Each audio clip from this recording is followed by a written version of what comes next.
오늘 은혜 받으실 말씀은 출애굽기 3장 10절과 히브리서 11장 23절에서 26절까지 말씀입니다. 출애굽기 3장 10절과 히브리서 11장 23절에서 26절까지 말씀을 다 같이 봉독하겠습니다. 이제 내가 너를 바로에게 보내어 너에게 내 백성 이스라엘 자손을 애굽에서 인도하여 내게 하리라.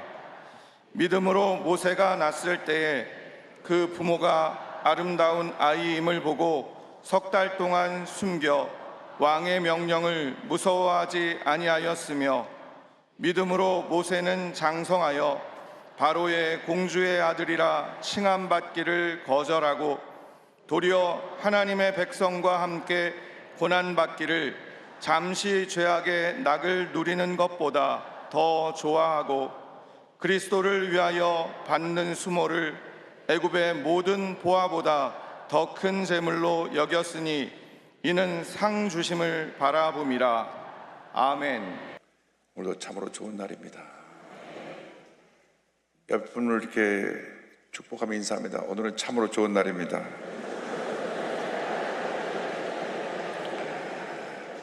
우리 모두에게 좋은 일이 있습니다.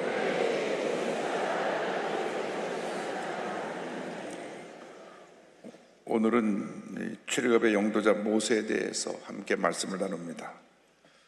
모세는 120세까지 쓰임을 받았습니다. 모세의 일생은 우리 그리스도인들이 한평생 어떻게 살아가야 할 것인가, 우리들이 영적으로 성장하는 모습을 잘 그 일생을 통해서 배울 수가 있습니다. 모세가 120년을 살았는데 40년마다 삶의 전환점이라고 왔습니다. 제1기가 40세까지, 2기가 80세까지, 3기가 120세까지인데 40이라고 하는 숫자는 성경에서 매우 중요한 의미를 갖고 있습니다. 40이라고 하는 숫자는 시험과 고난의 기간이기도 하고 준비의 기간이기도 하고 회개와 기회의 기간이기도 합니다. 40이라는 것은 최대 숫자인데 노아의 홍수가 40일을 내렸고요, 이스라엘 광야에서의 여정이 40년이었고 또 모세가 시내산에서 율법 10계명 받을 때도 40일을 금식했고, 예수님께서 공생을 시작하시기 전에 40일을 금식하셨습니다. 그러니까 이 40일이라는 것은 새로운 내를 준비하는 기간, 그래서 이 40이라는 숫자가 매우 중요한데, 제1기는 모세가 애굽에서 왕자의 신분으로 자라날 때입니다. 왕자의 신분으로. 이때는 무엇 하나 부를 것이 없는, 본인이 모든 것 최고인 줄 알고 자기 중심의 삶을 살았습니다. 자기 중심의 삶. 예수 믿는 사람들이 누구나 처음 예수 믿고 나서 자기 중심적인 신앙생활을 합니다. 자기가 중심입니다. 그래서 잘 삐지기도 하고 시험 들기도 하고, 저거 내 기운가 보다 하는 분들은 이제 일기에서 벗어나야 됩니다. 교회 다니면서 시험 잘 되는 사람들은 다 첫 번째 단계에 있는 사람입니다. 그런데 모세가 이 일기에 어떻게 그 삶이 출발했느냐, 그는 죽임을 당할 수밖에 없는 히브리인의 아들로 태어나서 더 이상 기를 수 없기 때문에 나일강가에 띄워서 바로의 공주가 그를 구원했습니다. 물에서 건진받은 것이 출애굽기 2장 5절 6절을 설명합니다. 바로의 딸이 목욕하러 나일강으로 내려오고 시녀들은 나일강가를 거닐 때 그가 갈대 사이에 상자를 보고 시녀를 보내어 가져다가 열고 그 아기를 보니 아기가 우는지라 그가 그를 불쌍히 여기 이르되 이는 히브리 사람의 아기로다. 이미 모세는 죽음과 다름없는 운명으로 태어났는데 바로왕의 딸 공주가 모세를 물에서 건져오게 해서 자기의 아들같이 키웠습니다. 왕자처럼 키웠습니다. 우리가 원래 죄로 인해서 죽을 수밖에 없는 운명이 있는데 하나님의 구원의 은혜로 택함 받아 하나님의 자녀가 된 것입니다. 그래서 왕자의 신분으로 성장합니다. 왕자의 신분. 왕자의 신분이니까 모든 것이 내 뜻대로 됩니다. 내가. 그리스도인들이 처음 신앙생활 할 때는 항상 자기가 중심입니다. 봉사를 해도 내가 봉사하고, 헌금을 해도 내가 헌금을 하고, 내가 열심히 내 구역에 가서 섬겨도 내가 구역을 섬기고, 그러다 보니까 이 모세가 자라면서 내가 이스라엘 백성을 구원하겠다 하는 교만이 들어와서 애굽인을 쳐서 죽이는 살인자가 됩니다. 출애굽기 2장 11절 12절을 성경은 말씀합니다. 모세가 장사한 후에 한 번은 자기 형제들에게 나가서 그들이 고되게 노동하는 것을 보더니 어떤 애굽 사람이 한 히브리 사람 곧 자기 형제를 치는 것을 본지라. 좌우로 살펴 사람이 없음을 보고 그 애굽 사람을 쳐 죽여 모래 속에 감추니라. 내가 구원하겠다. 그래서 자기 힘으로 구원하겠다고 애굽 사람을 쳐 죽임으로 말미암아 살인자가 되고 도망자의 삶을 살게 됐습니다. 내 중심의 삶은 실패로 많은 문제 어려움 속으로 나를 이끌어가는 것입니다. 그래서 그가 40세가 되었을 때 내가 구원하겠다 하고 실패하고 난 다음에 광야로 도망갑니다. 제2기가 80세까지인데 광야의 목자의 신분으로 살아갑니다. 가장 높은 신분에서 가장 낮은 신분으로 신분이 바뀌어진 것입니다. 이 두 번째가 자아가 깨어지는 삶입니다. 우리는 하나님 앞에서 날마다 깨어져야 합니다. 신앙 성장의 기초는 낮아짐입니다. 낮아짐. 우리들은 더 높은 자리, 더 많은 것, 내가 더 가지고 더 높아지려고 하고 더 많은 인기를 얻으려고 하고, 그것이 우리들 모든 사람의 공통적인 모습인데, 진정한 신앙의 모습은 나마다 낮아지고 또 낮아지는 것입니다. 나는 아무것도 아닙니다. I'm nothing. 난 아무것도 아님을 고백하는 것이 진정한 신앙의 기본입니다. 그런데 하나님께서 왕자로 있던 모세를 가장 낮은 신분 목자로 낮춰서 목자로서 삶을 살게 하십니다. 출애굽기 3장 1절에 보니까 모세가 그의 장인 미디안 제사장 이드로의 양떼를 치더니 그때를 광야 속으로 인도하여 하나님의 산 호렙에 이르매 40년 동안 아무도 없는 사람이 찾아오는 광야에서 양들을 돌봅니다. 그런 40년 동안 이 외로움의 광야에서 살았습니다. 외로움.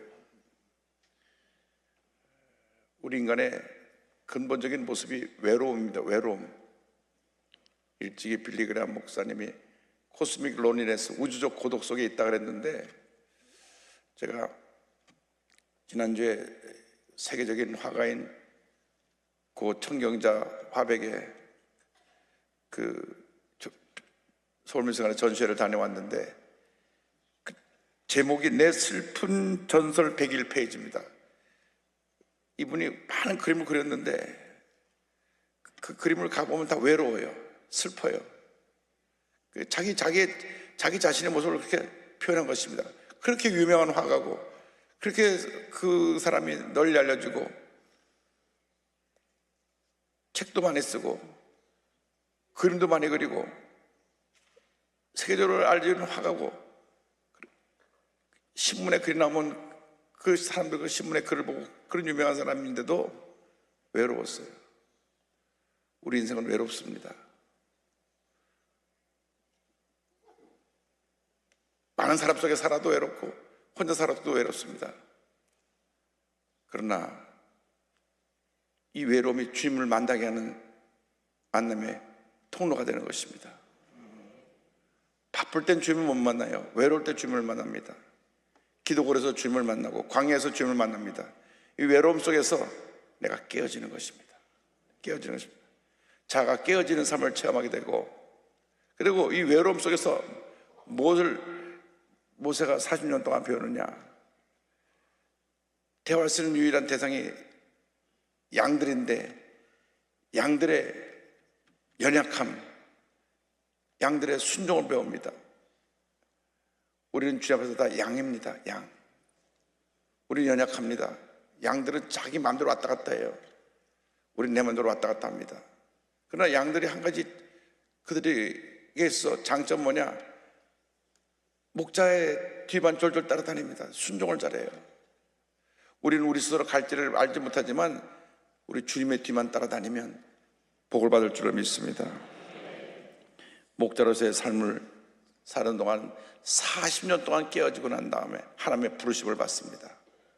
인간의 모든 자랑이 사라졌을 때 내가 왕자다, 내가 할 수 있다, 이것이 다 깨어지고 나서 난 아무것도 못합니다. 80이 돼갖고 노인이 되었을 때 하나님이 모세를 부르십니다. 하나님 언제 우리를 부르시느냐? 나는 아무것도 아닙니다 할 때 우리를 부르십니다. 내 자랑거리가 아무것도 없습니다 할 때 하나님 우리를 부르십니다. 가장 낮은 자리에서 우리를 높이시는 것입니다. 출애굽기 3장 5절 9절 10절은 말씀합니다. 하나님이 이르시되 이리로 가까이 오지 말라. 내가 선 곳은 거룩한 땅이니 내 발에서 신을 벗어라. 이제 가라. 이스라엘 자손의 부르짖음이 내게 달하고 애굽 사람이 그들을 괴롭히는 학대도 내가 보았으니 이제 내가 너를 바로에게 보내어 너에게 내 백성 이스라엘 자손을 애굽에서 인도하여 내게 하리라.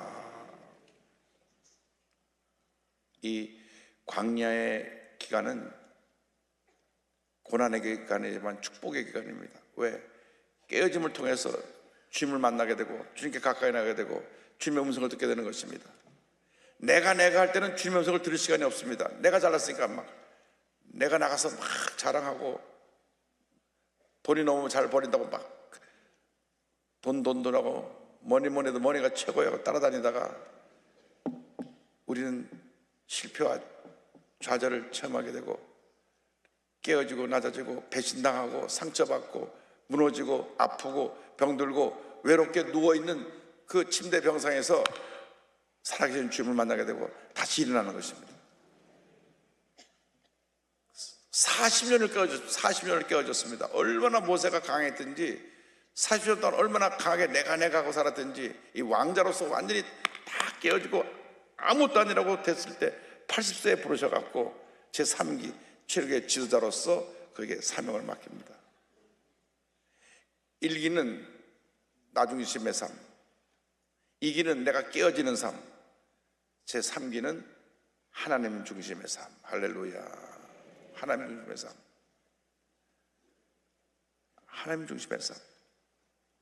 전적으로 하나님을 의지하고 하나님 인도하심을 따르는 것이 이 3기의 삶입니다. 출애굽기 13장 21절 22절을 보면 하나님께서 모세와 그의 백성을 인도하시는데 야훼께서 그들 앞에서 가시며 낮에는 구름 기둥으로 그들의 길을 인도하시고 밤에는 불 기둥을 그들에게 비추사 낮이나 밤이나 진행하게 하시니 낮에는 구름 기둥 밤에는 불 기둥이 백성 앞에서 떠나지 아니하니라. 구름 기둥과 불 기둥으로 인도하시는 우리 하나님. 이 구름 기둥은 말씀의 구름 기둥. 우리가 말씀의 인도함을 따라 살아야 됩니다. 불 기둥은 성령의 불 기둥. 우리에게 환난의 밤에 다가올 때 성령께서 내게 임해서 절망의 밤을 환히 비춰주고 우리 앞길 인도하고 성령의 능력으로 승리하게 만들어 주시는 것입니다. 이스라엘 역사 가운데 모세가 굉장히 중요한 것은 모세가 하나님께 율법을 받아서 십계명을 받아 전해준 것입니다.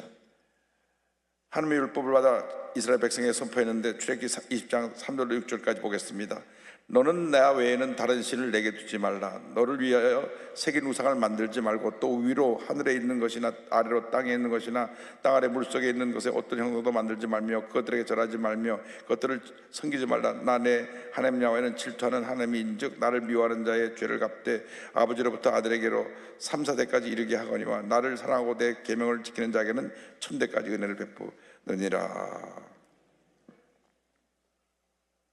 우리에게 말씀을 주신 것은 하나님을 어떻게 사랑할 수 있느냐, 하나님 사랑의 길을 보여준 것입니다.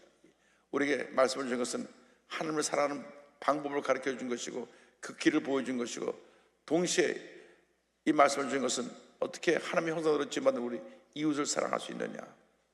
우리들이 서로 사랑하고 용서하고 화목하고 하나가 되어야 되는데 물고 뜯고 서로 고발하고 상처 주고 배신하고, 우리가 하나님을 사랑하고 이웃을 사랑해야 됩니다. 우리 마음속에 미움과 원망과 불평과 섭섭한 거 다 내려놓고 이제 사랑과 용서로 살아가길 바랍니다.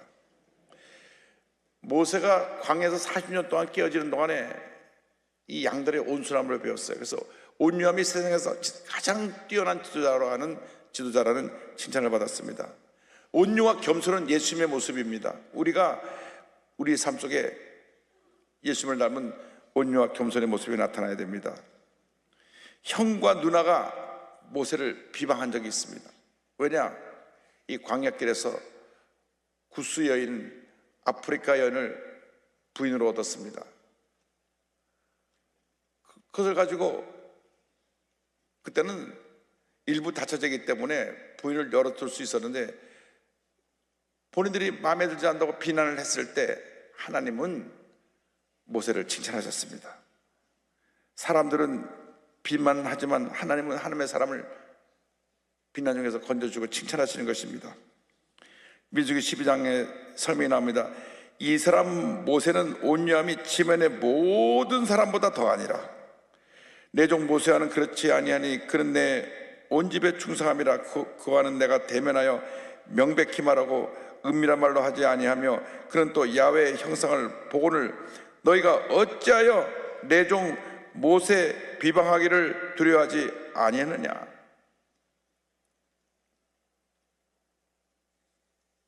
하나님이 세운 사람을 너희가 왜 비방하느냐. 너희 기준의 잣대로 남을 비방하면 안 되는데 특별히 하나님의 사람, 이 민족의 지도자로 세운 나의 종을 너희가 왜 비난하느냐. 우리 인간의 편에서 우리 인간의 눈을 갖고 남을 판단하고 남을 정죄하고 남을 비난하는 것은 하나님이 금하신 것입니다. 재판장은 하나님 한 분밖에 없습니다. 하나님이 판단하십니다. 그래서 하나님이 세운 지도자를 비방한 누나 미리암은 나병에 걸립니다. 민수기 12장 9절 10절입니다. 야훼께서 그들을 향하여 진노하시고 떠나심에 구름이 장막에서 떠나갔고 미리암은 나병에 걸려 눈과 같더라. 아론이 미리암을 본즉 나병에 걸렸는지라. 여러분, 우리가 함부로 믿는 사람을 비방하고 특별히 주의 종을 비방하는 이런 잘못된 모습을 버려야 합니다. 하나님은 우리를 사랑하시고 우리를 세우시고 우리를 쓰시는데, 우리 인간은 하나님의 세운 사람을 물고 뜯고 끌어내리려고 상처를 주려고 하기 때문에 마귀가 뒤에서 역사해가지고 많은 교회가 어려움을 겪게 되는 것입니다. 그러므로 우리는 늘 교회를 위해서 기도하고 주의 종을 위해서 기도하고 성도를 서로 사랑하고 용서하며 화목하고 하나 되는 역사를 이루는 하나님의 자녀들이 되어야 할 것입니다. 모세가 80년 동안 저들을 인도해서 가나안 입구까지 데려갔는데 120세까지 살면서 전혀 기력이 쇠하지 않았습니다. 120세가 됐는데 성경을 보니까 신명기 34장 7절에 모세가 죽을 때 나이 120세였으나 그의 눈이 흐리지 아니하였고 기력이 쇠하지 아니하였더라. 하나님께서 모세를 데려가신 것은 그가 나이 많아 늙어서 아이고 해서 데려가신 것이 아니고 120세가 돼도 청년처럼 건강하고 기력이 쇠하지 아니하고 눈도 침침하지 않고 잘 보았는데 사명을 다했기 때문에 데려가신 것입니다. 우리들이 주님 앞에서 우리 사명을 잘 감당하고 주님 앞에 부름을 받을 수 있게 되길 바랍니다. 그때가 120세가 되든지 100세가 되든지 50세가 되든지 30세가 되든지 하나님의 때는 모릅니다. 예수님은 33살에 사명을 다 감당하시고 부름을 받았습니다. 모세는 120세에 사명을 다 감당해서 부름을 받았습니다. 우리 나이 많은 장로님들은 120세까지 사명 감당하시기 바랍니다. 아멘 소리가 작은 것 같습니다. 장수의 복을 누리는 것도 하나님 사명 감당하러 누리는 것이 내가 잘 살겠다고 오래 사는 것이 아닙니다. 그러므로 여러분 모두가 건강한 몸으로 맡긴 사명 잘 감당하며 주님의 위대한 일꾼으로 쓰임받게 되기를 주님의 이름으로 축원합니다. 축원합니다. 축원합니다. 다 일어나셔서 우리 마음에 꿈과 소원을 갖고 가슴에 손을 얹고 아픈 자리에 손을 얹고 기도합니다. 사랑과 은혜와 자비가 원하신 하나님 아버지, 우리가 모세처럼 주님 앞에 귀하게 쓰임받게 하여 주옵소서. 나 중심적인 교만을 내려놓게 하여 주시고 깨어지고 낮아져서 주님 손에 붙들려 주님 앞에 귀하게 쓰임받게 하여 주옵소서. 하나님, 우리 모두가 성숙한 신앙인이 되게 하여 주옵소서. 우리를 통해서 주님의 영광이 나타나게 하여 주시옵소서. 마음의 모든 문제와 염려, 근심, 걱정은 떠나갈지어다. 모든 질병은 물러갈지어다. 주님의 신 건강이 임할지어다. 모든 기도의 제목에 주의 뜻 가운데 응답될지어다. 오늘 우리가 함께 기도할 때 주님 역사하여 주셔서 우리의 기도를 응답하여 주시고 우리를 통해서 하나님의 영광을 나타나게 하여 주시며 우리 호흡이 다하는 그날까지 우리 각자에게 맡긴 사명 잘 감당케 하여 주옵소서. 예수님의 이름으로 기도 올리옵나이다. 아멘. 지금은 우리 구세주 예수 그리스도의 무한하신 은혜와 하나님 아버지의 큰 넓으신 사랑과 성령의 감동감과 인도고통 충만하게 하시며 하나님 앞에 한평생 귀하게 쓰임받은 모세처럼 하나님 앞에 귀하게 쓰임받기를 원하는 주님의 귀한 백성들 위해 지금부터 영원토록 함께 있을지어다. 아멘. 모세가 하루아침에 쓰임받은 것이 아니라 깨어져서 준비가 되어졌을 때 하나님의 쓰임받았습니다. 하나님, 내가 하나님 앞에 쓰임받을 준비가 되게 하여 주시고 나의 고집과 교만과 불순종이 사라지고 온전히 주 앞에 헌신하는 주님의 일꾼들 되게 하여 주옵소서. 말씀으로 성령으로 기름 부어 주옵소서. 우리 좋으신 하나님 찬양하고 통성으로 함께 기도하겠습니다. 좋으신 하나님, 좋으신 하나님, 참 좋으신 나의 하나님.